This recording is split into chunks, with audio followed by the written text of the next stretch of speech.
The greatest pride a community can exhibit is its awareness of cultural differences.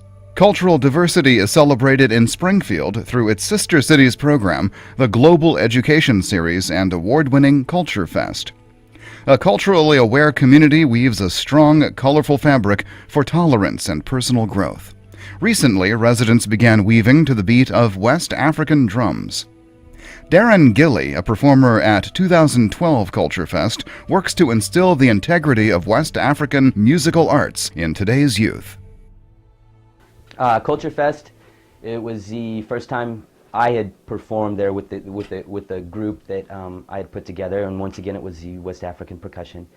It was great. The main tent we were in, I always, you can always tell if you're doing good by the amount of people that are coming in. And we packed the tent, and the kids just absolutely loved it. They, once again, I enjoy seeing them being proud of their final product or their performance that they do in front of people. And that's just, I kind of hang off to the side and just kind of get them from point A to point B, and they do the show. So it was fantastic. It was a great opportunity for the kids to get out and introduce this West African percussion culture that they had recently learned about. And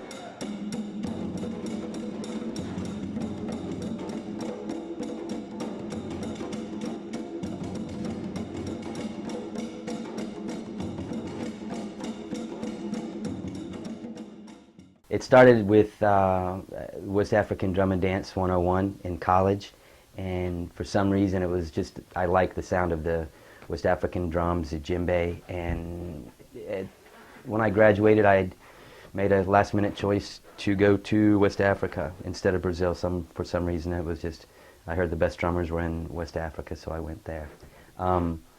Didn't know anybody. It was quite exciting once the plane actually hit the ground and I realized that I don't know anybody and I don't speak any languages. I don't know where I'm staying. I couldn't communicate to get to somewhere if I had to. So it was just, it didn't hit. I was excited until the plane hit and I'm like, uh-oh.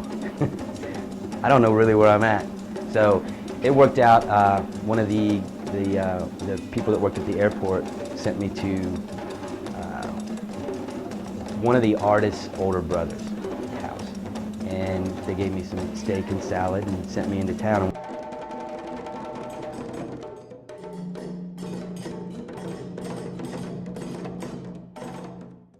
Slowly I learned how to speak French and Susu, which is one of the indigenous languages there, and started drumming. Basically the goal was to learn everything in 6 months and then come back and be a master drummer, which I actually knew less when I got back than when I left.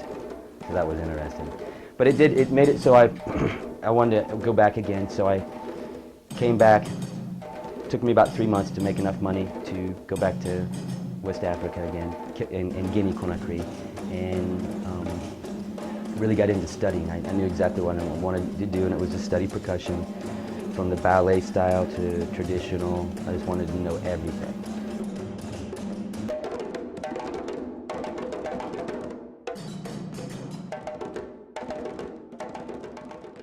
So after 13 years back and forth, at one point I was accepted into the National Drum and Dance Ballet. I did that for a little while. And then in 2006, a friend of mine, he had a nonprofit in South Carolina, and he was using percussion to work with at-risk kids in the school system.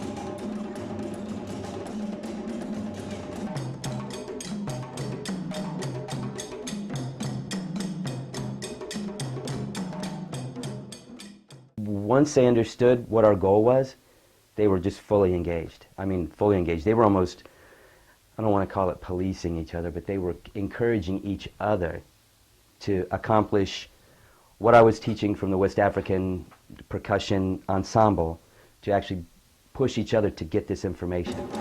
Let's do this, let's do this. So it was like, it created, they were creating a small community, in essence, or a small team that was working together for a common goal, which was to get this complicated West African music.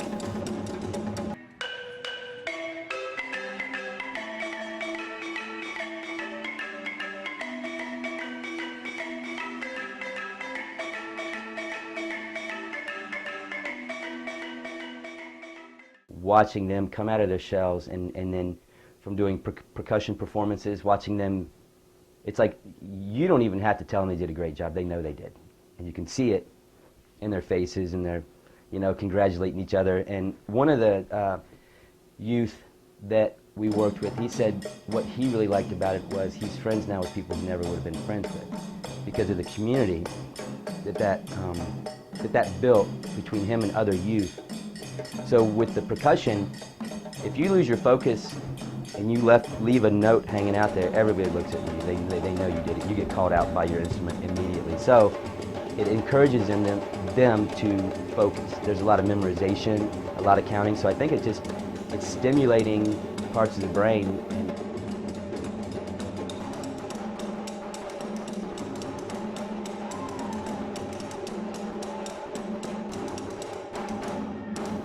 We never know how it's going to go. We cross our fingers and hope that from the 10 classes, the 10 one-hour classes they had, that we pull it off at the last minute. Because you could practice as many times as you want, but it's all about what happens in that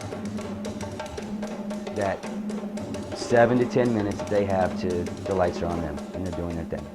And they either do it as a group and it comes off fantastic, or they do it as individuals and it doesn't work. So we're getting ready to go up there, and there was a seat empty with a drum in front of it. I knew I had just enough drums for all the kids. That's what I brought it. So all the chairs should have been full, and all the drums should have had a person sitting there. So I realized that, you know, I'm missing somebody. I went out in the hallway looking for him. He was out there extremely upset. Let's go up there and just regret doing it instead of regretting not doing it. Let's just do it. We worked hard to do this. You put all the work into it, just like everybody else. Go up there and get your djembe. So